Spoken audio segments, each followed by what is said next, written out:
Oi, hoje é a resenha do conto Chamada, escrito por João Anzanello Carrascosa, aqui da sua coletânea O Volume do Silêncio, no nosso projeto Contos do Meio-Dia. A mãe não estava bem, de novo, e quando ela despertava assim, sem poder sair da cama, Renata teria de faltar à escola. Nem era preciso o pai ordenar-lhe que ficasse. A menina cabia a tarefa de assisti-la e correr à farmácia ou ao médico se fosse preciso. Mas, embora a mãe não lhe parecesse ter acordado pior do que em outros dias, a tosse, como sempre, serenara a luz da manhã. Assim começa Chamada, escrito por João Anzanello Carrascosa, que conta a história desta menina chamada Renata e também de sua mãe e um pouquinho também de seu pai. Sim, estamos nessa circunstância doméstica, onde um ente ali da família fica doente de tempos em tempos, constantemente, né? E alguém tem que cuidar, né? Como está bem descrito aqui no começo do texto, sim, é a filha que tem que meio que cuidar da mãe. O pai, por algum motivo, nem sempre está presente no dia a dia, pelo menos, da doença. Mas o que temos de diferente aqui é que justamente nessa manhã, logo em seguida esse texto que eu li para vocês, o pai já avisa a filha: hoje você pode ir à escola, não tem problema não, eu vou cuidar da sua mãe. Claro que a menina fica curiosa. Ué, por que ficou diferente? Não sou eu que faço isso todos os dias mesmo? Eu cuido da minha mãe? Sim, é uma coisa diferente, fora do cotidiano da menina. Mas, claro que o motivo de tudo isso eu não vou dizer, não vou explicar, porque senão estraga a experiência de ler este conto. Minha avaliação do texto. Tá, uma coisa que a gente sempre percebeu fácil lendo os contos aqui dessa coletânea do Carrascosa é que ele tem uma tendência a preferir, sim, falar sobre uma família, mas principalmente da relação entre pai e filho. Geralmente não aparece muito filha, por exemplo, ou então, claro, mãe e filha, quase impossível. Na verdade, eu acho que esse é o primeiro texto onde a gente tem um certo destaque justamente para essa relação mais feminina de uma família, uma coisa mais afável, digamos assim.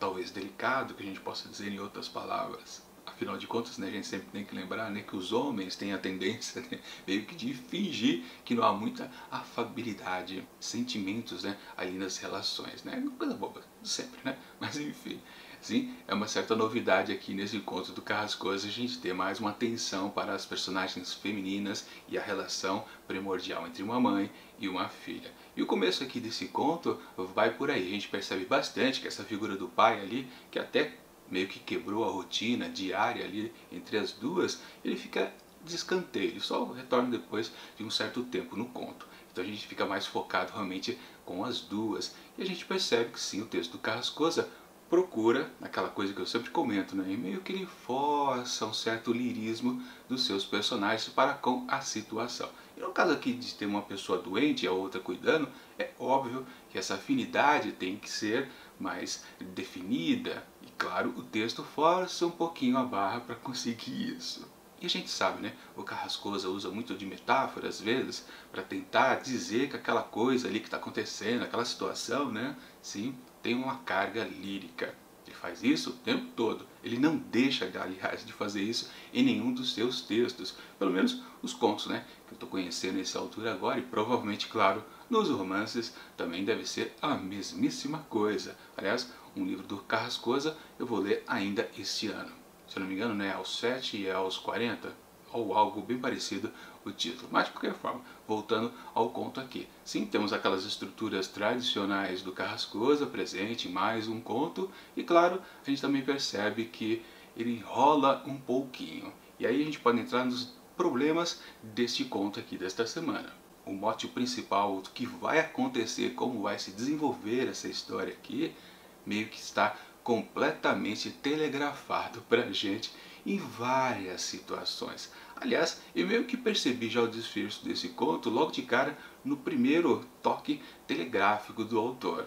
Tem sempre isso na construção de um texto, né? Para o final de um conto não ficar uma surpresa completamente inesperada, ué, por que isso aconteceu? Não havia nenhum indício, né?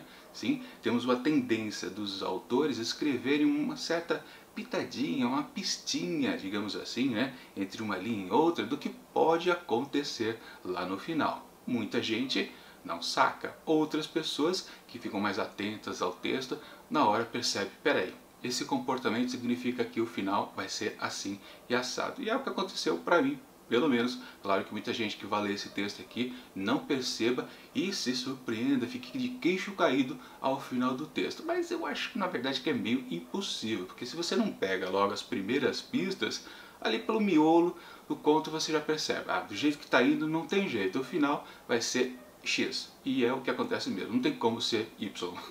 Não tem como fugir desse desfecho. E acho que só de eu falar, só do que eu contei a respeito dessa história, você já começa a imaginar, vai ser mais ou menos isso? É isso que você pensou. É exatamente assim que termina esse conto. E esse talvez seja realmente o grande problema do texto. A gente sabe como vai terminar. Então, esse conto, que embora seja curto, ele tem 5 páginas mais ou menos, ele se torna cansativo, porque à medida que você já sabe como vai proceder ao final, você já fica, tá, você está me enrolando.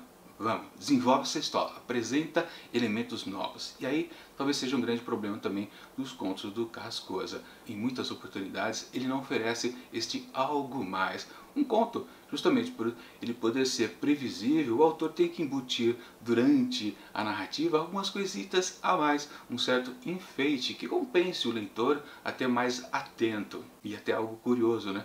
Às vezes o leitor atento não se atém às coisas que são colocadas a mais, os pequenos enfeites que servem para a gente deixar o texto mais denso. Você percebe então os enfeites, às vezes você não percebe eles e tudo se ajusta para cada tipo de leitor. Mas no caso aqui, por exemplo, eu saquei como ia terminar, não tive mais nada para ler. Fiquei só esperando, literalmente. Mas, de qualquer jeito, não é um texto fraco. Tivemos uma sequência de 2 textos bem mais ou menos aqui nas últimas semanas. Então, digamos que aqui melhorou um pouquinho, mesmo eu sabendo do desfecho. Aquela coisa, é porque eu fiquei mais atento, eu percebi logo de cara, na primeira pista que ele deu, como se encerraria a história. Mas, claro, tem muitos leitores que não vão perceber. Como eu disse de novo, lá pelo miolo, não tem jeito de escapar. Mas, de qualquer forma, é um texto razoável, até por ser uma novidade, como eu comentei, essa relação de mãe e filha, coisa que a gente não tinha visto até agora dentro desse livro.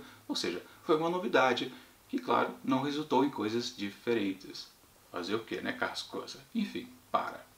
Chamada. Aliás, né, o título desse conto também não deixa de ser um spoiler, né, senhor autor? Enfim, para Chamada, de João Anzanello Carrascosa, eu atribuo apenas 3 asteriscos. E claro, para a próxima semana, mais um conto aqui de O Volume do Silêncio, de João Anzanello Carrascosa. E eu espero que o nível comece a crescer sempre mais um pouquinho, até a gente chegar num texto sensacional. Acredito que a gente ainda vai encontrar alguns bons textos por aqui. Os primeiros eram bastante interessantes, deu uma quedinha, mas eu acho que depois vai voltar a crescer lá pelo final do livro, com certeza. Mas, enquanto esse próximo vídeo não chega, eu deixo aqui do lado dicas de outras resenhas que já aconteceram aqui dentro do projeto Contos do Meio-Dia. E tchau!